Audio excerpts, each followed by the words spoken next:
Hello, I am Abdul Erumban, Senior Economist at the Conference Board, and this is your Economics Watch Brief for emerging markets for April.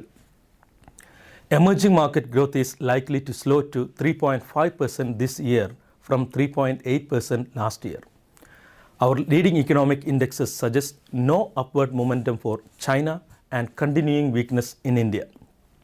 After strengthening in January, the outlook for Brazil shows some moderation, yet it remains robust compared to its recent history, while Mexico continues to see its growth picture softening.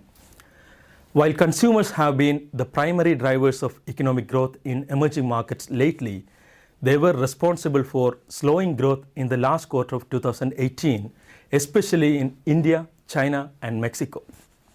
The good news, however, is that consumers in most markets still remain confident, which, if translated into spending, would help the momentum.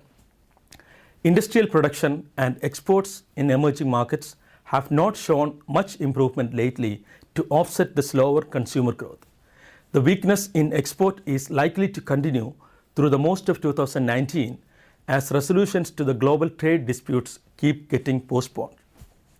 A slow global economy and internal weaknesses have weakened the Chinese growth outlook, but accommodative fiscal policy and tax cuts will have offsetting effects.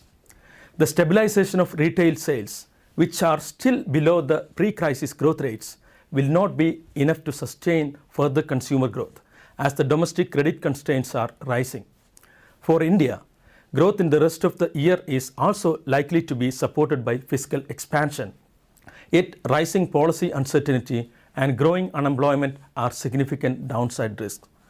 What does this all mean for 2019 business environment? The growth momentum may have softened during the past quarter, and firms will face more stress in sustaining last year's revenue and profit performance. I am Abdul Erumban, and this was your Economics Watch Brief for emerging markets.